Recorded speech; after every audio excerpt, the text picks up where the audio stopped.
క్రీస్తునందు ప్రియమైన శుభవచనం దేవుని ప్రియులకు యేసుక్రీస్తు ప్రభువారి శ్రేష్టమైన శక్తిగల నామమున ఈ ఉదయకాల శుభాలు అందిస్తూ ఉన్నాం.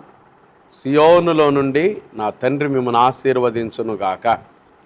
ఈరోజు శుభవచనం కొరకు 131వ సంకీర్తన 3వ వాక్యం. ఇశ్రాయేలు, ఇది మొదలుకొని నిత్యము యెహోవా మీదనే ఆశ పెట్టుకొనుము. ఈరోజు మన శుభవచనం ఆశ. మనం ఆరాధించే దేవుడు ఆశ గల ప్రాణాన్ని తృప్తిపరిచేవాడు కదండి. ఆశ ఉండటం మంచిదే అన్నట్టు ఈ ఉదయకాలం లేవగానే ఎలా లేచారు? ప్రభుని స్తుతిస్తూ ఘనపరుస్తూ లేచారా? ఏదైనా మీ సమస్యలు తలపోసుకుంటూ దుఃఖపడుతూ లేచారా?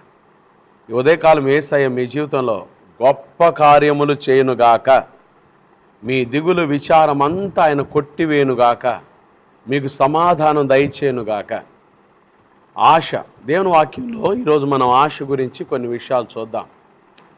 ఆశ ఉండటం మంచిదేనండి, కానీ దురాశ దుఃఖమునకు చేటు కదండి. దేవుని బిడ్డలకు ఆశ ఉండటం మంచిదే. ఆశ చాలా మంచిది. కీర్తనాకారుడు అంటాడు, దుప్పి నీటి వాగుల కొరకు ఆశ పడినట్లు దేవా, నీ కొరకు నా ప్రాణము తృష్ణగొనుచున్నది. ఆశ ఉండటం మంచిదే. ఇక్కడ ఈ కీర్తనలో ఇశ్రాయేలు, ఇది మొదలుకొని నిత్యము యెహోవా మీదనే ఆశ పెట్టుకొను. లోక సంబంధమైన విషయాల మీద ఆశ పెట్టుకున్నావేమో. లోక సంబంధమైన విషయాల మీద ఆశ పెట్టుకున్నప్పుడు ఆశలు మనకి దుఃఖాన్ని కలుగజేస్తాయి. కానీ దేవుని మీద మనం ఆశ పెట్టుకోవాలి. దేవుని సన్నిధి మీద మనం ఆశ పెట్టుకోవాలి. మన ఆశ దేని మీద ఉండాలో ఈరోజు దేవుని వాక్యంలో నుంచి ఒక 3 విషయాలు మీకు జ్ఞాపకం చేస్తాను. 119వ సంకీర్తన చూడండి. ఇక్కడ చాలా చక్కటి మాట మనం చూస్తాం. 119వ కీర్తన 74వ వచనం. నీ వాక్యము మీద నేను ఆశ పెట్టుకొని ఉన్నాను. చూడండి ఎంత బలమైన మాట. మన ఆశ దేని మీద ఉండాలో తెలుసా? దేవుని వాక్యం మీద మన ఆశ ఉండాలి. ఎందుకంటే దేవుని వాక్యము ప్రభువారు యేసుప్రభువు వారు చెప్పారు, మనుష్యుడు రొట్టె వలన మాత్రము కాదు కానీ దేవుని నోట నుండి వచ్చు ప్రతి మాట వలన జీవిస్తాడు. యేసయ్య మాటలు మనల్ని బ్రతికిస్తాయి. యేసయ్య మాటలు మనకు ఆదరణ కలుగజేస్తాయి. యేసయ్య మాటల్లో మనకు ఆనందం ఉంది. కాబట్టి ఆయన మాట మీద, నీ వాక్యం మీద నేను ఆశ పెట్టుకున్నాను అన్నాడు దావీదు. మన కూడా ఆయన వాక్యం మీద ఆశ పెట్టుకుందాం. ఆయన వాక్యం ద్వారా బలపరచబడదాం. ఆయన వాక్యానికి విధేయత చూపిస్తే ఎంత శ్రేష్టమైన అనుభవాల్లో నడుస్తామో. కాబట్టి ఆ మాట మనం గుర్తు చేసుకుందాం. రెండవది 84వ సంకీర్తన. 84వ సంకీర్తనలో 2వ వాక్యం. యెహోవా మందిరావరణములను చూడవలెనని నా ప్రాణము ఎంతో ఆశపడుచున్నది. చూడండి, మన ఆశ దేవుని మందిరం మీద ఉండాలి.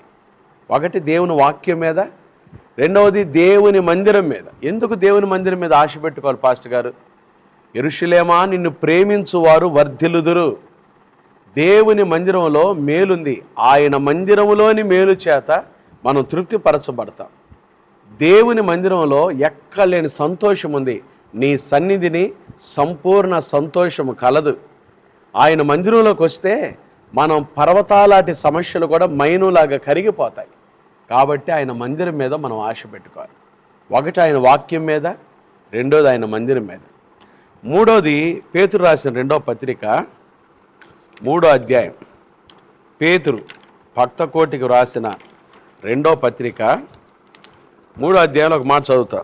చూడండి, పేతురు రాసిన 2వ పత్రిక 3వ అధ్యాయం 11-12 వచనాలు. ఇవన్నీ ఇట్లు లయమైపోవునవు గనుక ఆకాశములు రవులు కొని లయమైపోయినట్టు, పంచభూతములు మహావేంద్రముతో కరిగిపోయినట్టు, దేవుని దినపు రాకడ కొరకు కనిపెట్టుచు దానిని ఆశతో అపేక్షించుచు. మూడవది యేసయ్య రాకడ మీద మనం ఆశ పెట్టుకోవాలి.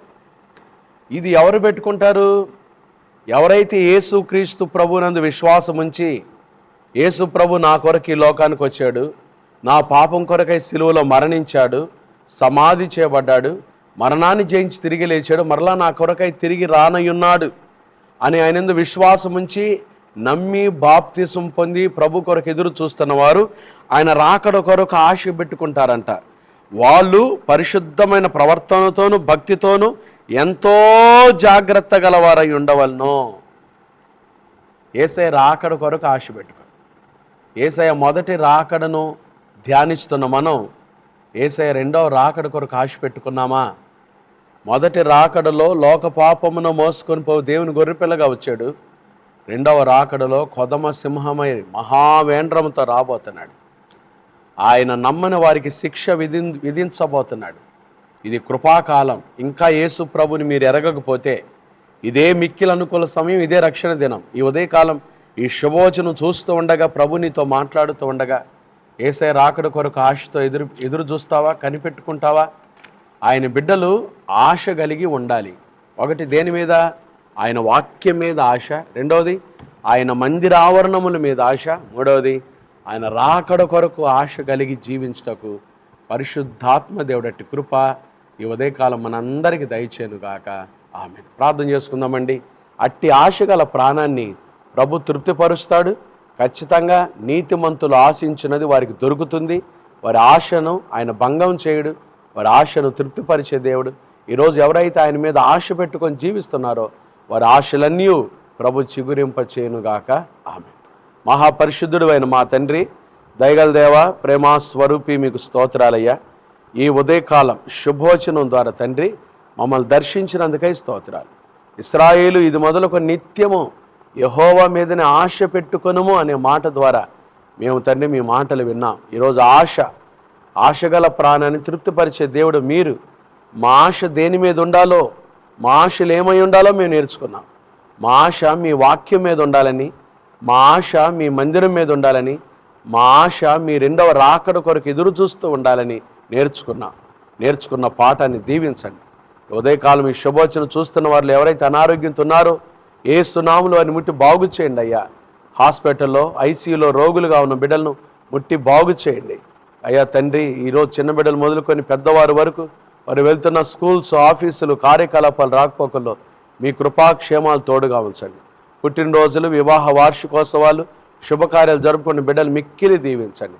ప్రయాణం చేస్తున్న ప్రయాణికులకు మీ క్షేమం దయచి, వారు ట్రైన్లో వెళ్తున్న, బస్సుల్లో వెళ్తున్న, కాలి నడకన వెళ్తున్న, స్కూటర్స్ మీద వెళ్తున్న, కారుల్లో వెళ్తున్న నీ బిడ్డలకు క్షేమం దయచేయండి.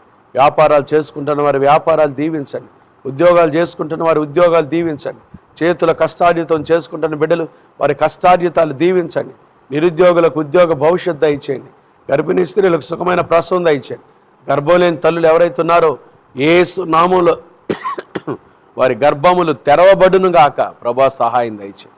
ఏకాంగులను సంసారులుగా చేయండి ప్రభా.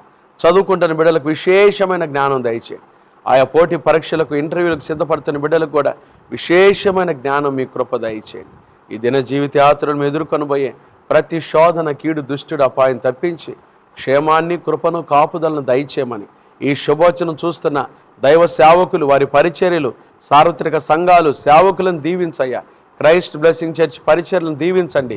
జరుగుతున్న సెమీ క్రిస్మస్ కార్యక్రమాలు మీరు ఆశీర్వాదకరంగా జరిగించి మీ నామానికి మహిమ తెచ్చుకొనమని ఈ శుభోచనం చూస్తున్న బిడ్డలు ఏ ఆశతో అయ్యా తండ్రి వాక్యం మీద ఆశతో ఎదురు చూస్తూ ఉన్నారో ఆశగల ప్రాణాలు తృప్తిపరిచి ఒక్కొక్కరిని ఆశించింది వారి దొరుకునట్టుగా దీవించమని యేసు నామమున ప్రార్థిస్తున్నాము తండ్రి. ఆమేన్. త్రియేక దేవుని ప్రేమ, కృపా, సమాధానములు ఈ ఉదయకాలమున ఆయన సన్నిధిని ప్రేమించి ఈ శుభోచనంలో పాల్గొన్న దేవుని ప్రియులందరికీ, క్రైస్ట్ బ్లెస్సింగ్ చర్చ్ కుటుంబాలకు, పరిచర్లకు, సార్వత్రిక సంఘానికి, సకల పరిశుద్ధులకు, సేవకులకు ఇప్పుడు ఎల్లప్పుడూ ప్రభువు రాకడ పర్యంతం తోడైండును గాక. ఆమేన్. God bless you.